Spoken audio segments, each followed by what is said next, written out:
Welcome to The Innovator. It's the podcast where we take a look at accountable innovation in higher education.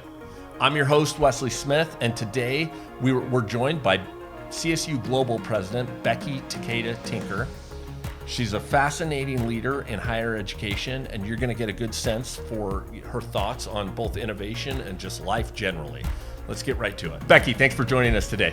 It's always really fascinating to get the president's views on innovation in higher education. So we're excited to get your thoughts and insight on, particularly on accountable innovation in education. Thanks for joining. Yes, thank you for having me. I appreciate it. You bet. We're going to start with the controversial question, like I mentioned to you before you jumped on. It's serious because it's going to tell us a lot about who you are as a person. Mm-hmm. And it was Halloween yesterday. What is the best Halloween candy? Be careful. Think about this because it's going to tell us a lot about you. I have to say Snicker bars. It's got some protein, it's got sugar, it's sweet, creamy, yeah. And got the caramel. Very pragmatic response. And when I'm playing around a golf, man, that can get me through the back nine. Oh, okay. I can appreciate that. I don't have, like, Snickers seems to be like the neutral candy to me. If it, I can really get behind Reese's. Oh yeah. And I'm kind of a fan of the sour stuff. Okay. So I can see where people would go there, but there are some options that if you pick Smarties, it was going to be a problem. So what was your favorite candy as a child? Do you remember? I'm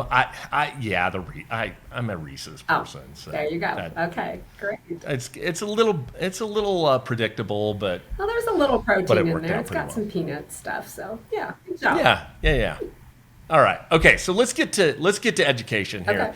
Okay. Give us your path to your current position at CSU Global. How did you end up where you are right now?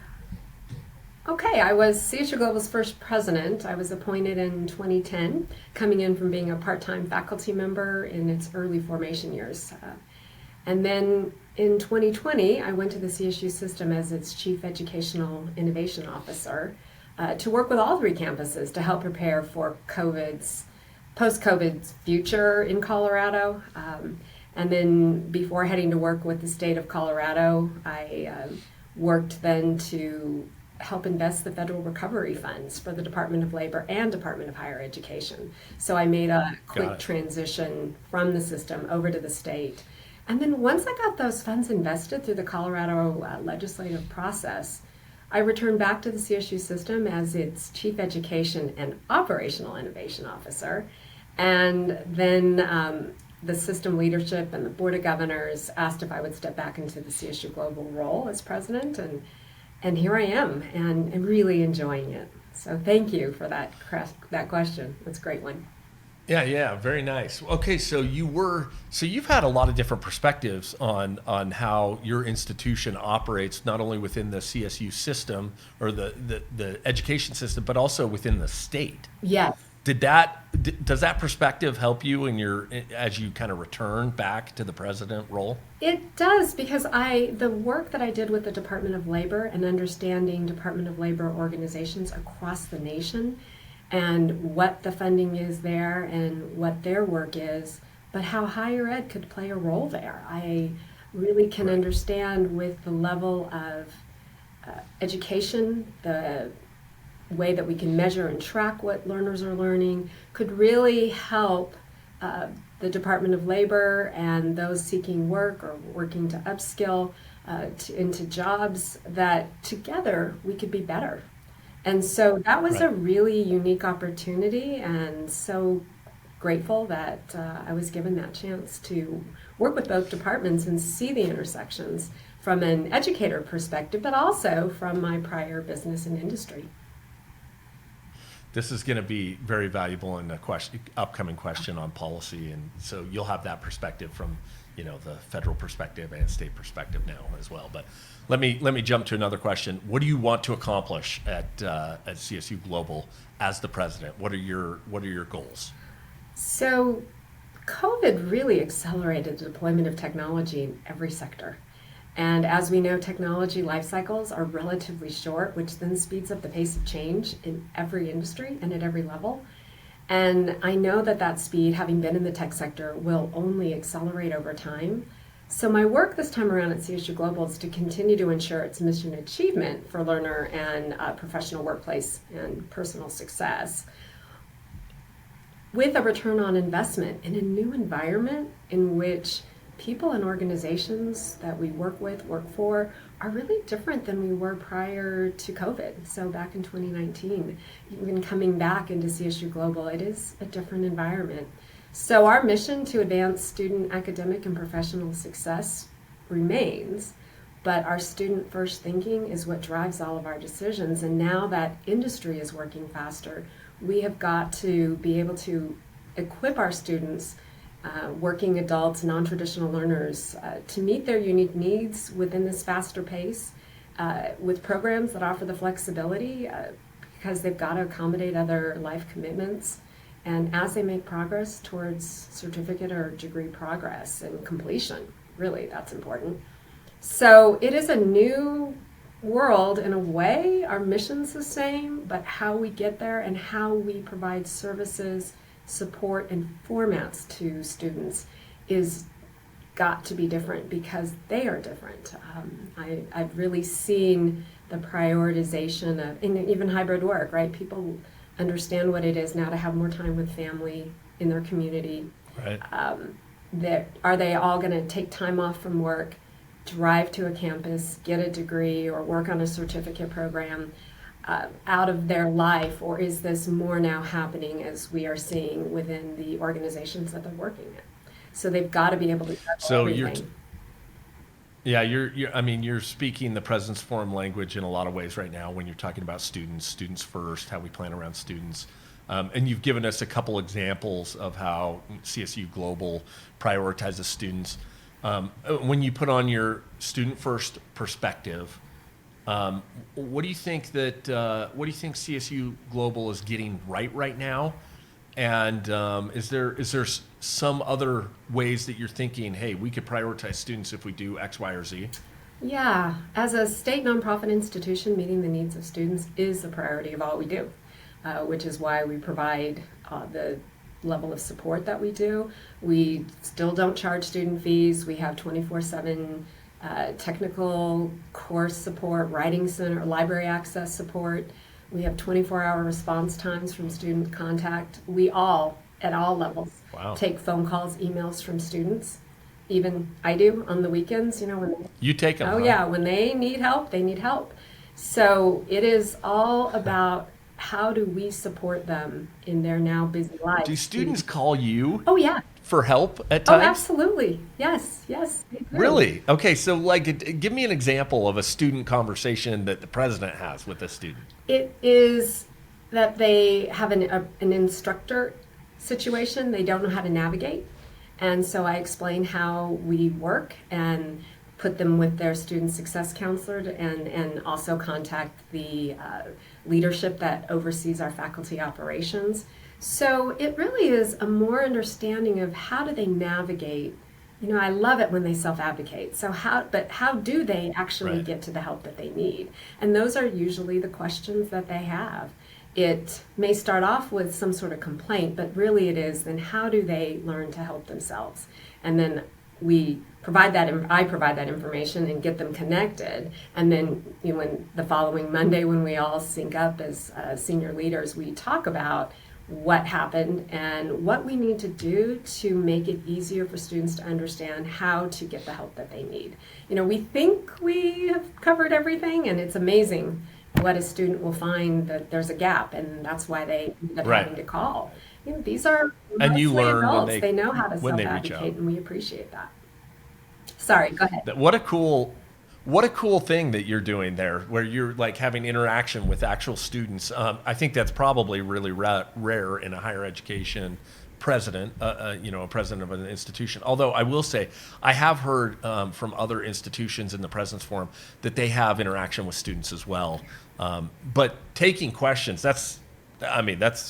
I don't want to say that's above and beyond, but that's a great example of putting students first. Well, that's very kind, but we are here to do that work as a nonprofit state institution. If I love it when they, even if I'm out and about, in town or in a city and somebody hears what I'm doing, when they ask for, how do they move forward in their career, they are interested in working in technology, what's a good pathway. We're all in this together, and so for whatever I can contribute, they ultimately have to do the hard work, but it is really a really fulfilling experience to be able to connect in a real way with people in general, and certainly with these students that are really could be my peer from another organization, another industry, but why wouldn't we all try to help each other? And so it makes it really fun and very fulfilling to do that work. Yeah, it's cool. It's great. Okay, we're going to jump over to, the President's Forum. One of the premises is that, we want to take on issues that one single institution can't handle alone. So there are a lot of ways that we do that. One of them is through public policy. Talk to me about an issue that to CSU Global, is a pressing policy issue that needs to be addressed with multiple voices, that we need a chorus to address. All right, so when I speak for CSU Global, I really do connect with the faculty and the staff, and we agree on what those positions would be. I am a representative of the institution. I get that I'm president, but we do things very collaboratively at CSU Global. So when I think of that question, which I love, this is my personal thinking given where I've been in my life and certainly the last few years doing the work with the Department of Labor.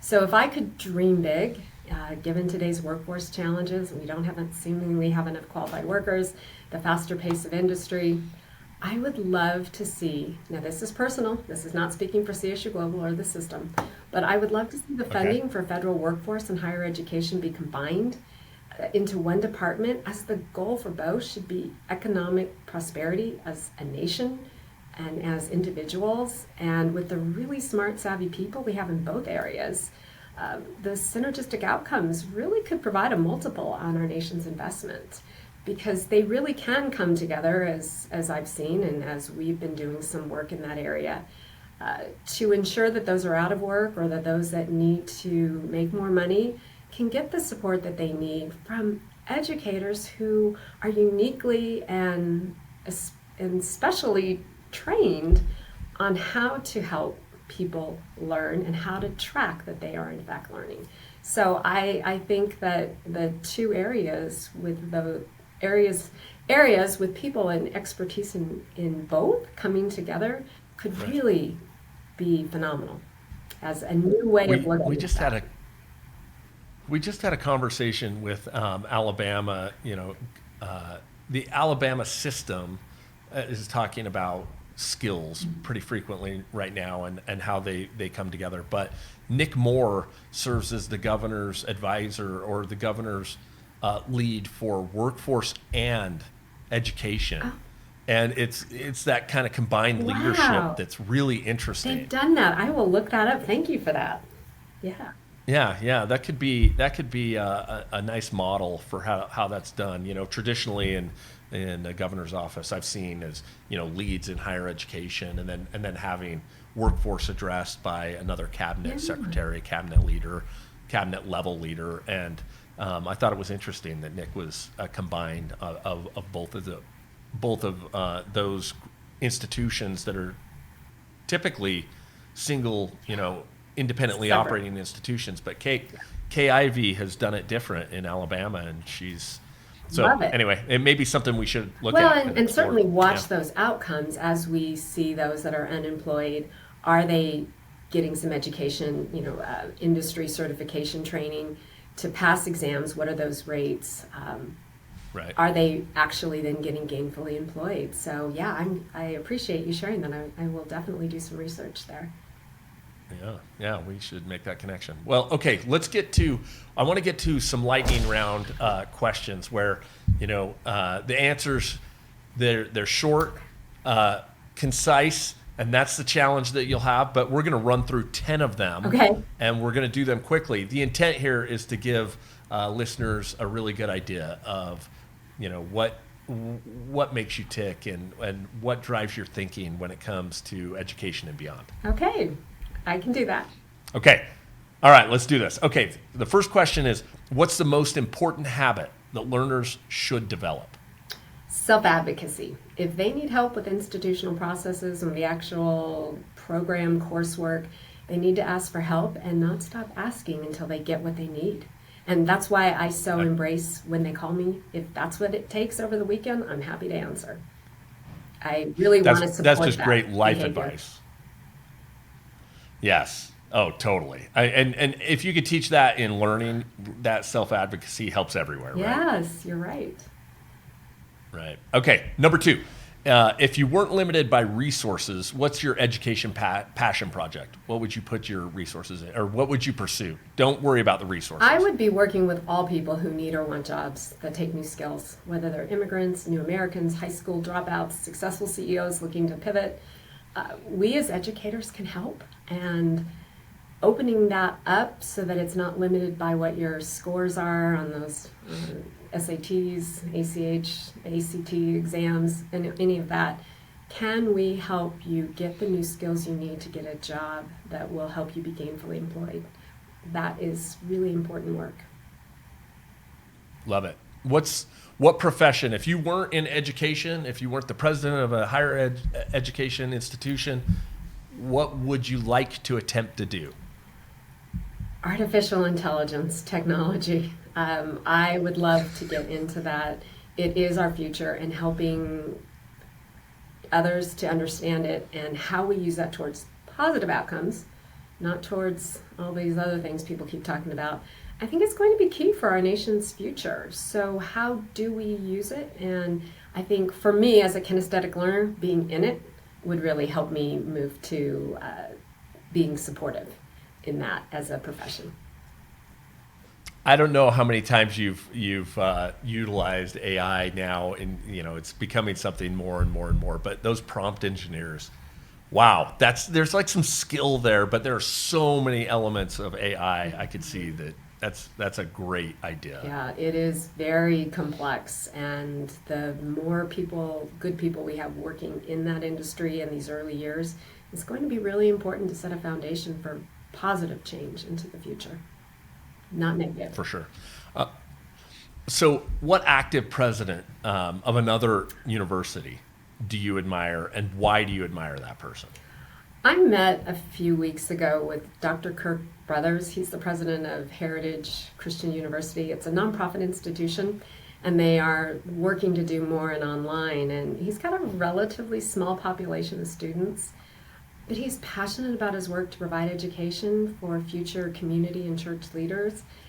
He does enough fundraising that 75% of his students graduate without any student debt, which he understands is part of his responsibility given the compensation level of the graduates from those programs. So I really believe his level of accountability towards students' higher education's return on investment challenges we all know about, and the goodwill towards our society is really impressive work. So I walked away thinking, wow, that guy really does understand how he can be helpful, and he's doing it. Really impressive.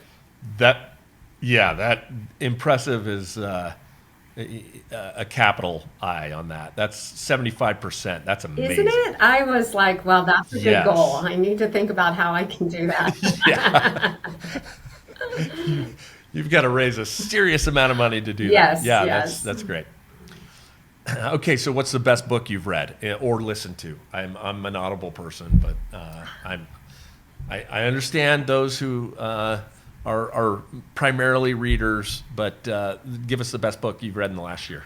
Think Again by Adam Grant was one I finished recently. It explores the biases and assumptions that we bring to our decision making and challenges readers to rethink what we think we know, which is always really important for me. I like being challenged on what I'm thinking, what I've come up with. I really appreciate when the staff and faculty have different viewpoints, or students even. So I have found that book to really help ground me in that thinking, to question before I've made a decision. Is it because it's a bias or an assumption that may or may not be true, but something I've carried over the years? So it's a great book. I hope whoever picks that up, Great enjoys recommendation. Yeah, I mean, it's hard to go wrong with Adam Grant. I Right? also I mean, read Being a Barnabas, as it champions the role of encouragers who understand that everyone has something to contribute to the betterment of society and our world. And I probably really like that because it reinforces what I already think, that everybody's got something of value to bring to the party and to the table. yeah, So that's a good book as well. that's good. All right, so we got two good books to put on the list here. All right. Um, Outside of work, what do you do in your spare time? I read continually, and I don't know. You and I were talking before this interview. It may be somewhat self-indulgent, but when I just want to escape, I golf and I explore new places through travel. So I am learning, but it is a way for me to just get in a new headspace and really a new environment to absorb new things. And I really enjoy that. Yeah, golf. I mean, that it's like there's so many elements of golf that there are. Speaking of reading, Yeah. you can read a million things, a million books on golf. But do you enjoy the actual game more than you enjoy the people you're golfing with, or do the people make a huge The difference? people make a in your big golf? difference. It's just a great way to get out and interact and be relaxed and know how people really are in their free time. I think the other Yeah. thing that I do, which is a little more productive and to give back to society, is all the board service I do. And my husband and I are active in our church. So those are things that we do intentionally to give back to society. We've been very blessed and lucky, and I'm grateful and happy That's to great. help wherever we can, because we are well positioned. Yeah. Yeah, that's fantastic. What piece of advice would you give your younger self? I was fortunate. My dad always stressed that I should enjoy life and be happy in my work. And those are principles I've lived by and continue to champion. Life is short. We spend so much time working, and as pointed out by my dad, enjoying the work you do is key to being happy. So if you're happy in your work, you're most likely engaged and probably good at it. So I would stick with my dad's advice and make sure that what the work I'm doing is what makes me happy. And I can say, in my early years, you just took whatever work you could get. Maybe it wasn't Right. something that made me happy, but now I know that that for sure is a great pathway to having a fulfilled life. Yeah, great advice. Okay, so speaking of doing what you love at work, what's been your best day at work? My best days now are when I'm in the office and there are other staff members here with me. I had no idea how much I valued being with people. And, during COVID, we all worked remote and did some hybrid work. So I really miss seeing team members. I don't miss any of the commuting, but I understand that what we have today's reality of hybrid is, if not fully remote, is something that now I'm really grateful for, when we are able to come together as real individuals in person to meet. And maybe that's ironic since we do so much education and the work that we do at CSU Global is almost all virtual. But Right. the opportunity when I can be with my team members and we can have real conversations, in the hallways, what a great day. I totally agree. The irony is, I mean, there is some, but it's amazing how having people with you can change a dynamic in a meeting or Yeah. just being around them. So Yeah, having those great point. sidebar conversations, I love video because we can engage so many people all at one time and everyone can participate, but those sidebar conversations are really difficult to have on video. Yeah. I'm getting ready to travel in the coming week. And so I'm reminded of one of my strong answers to this. I don't want this to lead. This could be a leading question because of that comment, but what's the innovation outside of education that most improves your life? Gotta say, my smartphone. I have access to all the information wherever I go as long as I have my phone. So given my position in the work around Colorado and beyond, and I want to make sure that I am accessible, and that also whenever I'm speaking or talking to anybody, that I have the right information that I'm providing so that it's accurate and tied to a credible source and or statistically significant and credible, that it is as accurate as possible. So I depend on my iPhone in an incredible amount, and I don't know what we did without them. Yeah, I mean, it's funny to watch media back in the 90s, and it's like every show that has a crisis, hey, if you just had a cell phone, you would solve that problem. Yes, right? yes. Or all the sitcoms. Yeah, it's amazing what mobile devices have done for society. Yep. Good and bad, frankly. Right, I mean, there's some I've seen downsides the to it, too, downside so. of that, yes. But as a Yeah. working professional adult, it's a lifesaver. Unbelievable. Right. Okay, here's our last question. Okay. We'll wrap after this question. If you could take a class from any expert, living or dead, what's the class and who's the instructor? Oh, the instructor would have to be Thomas Friedman.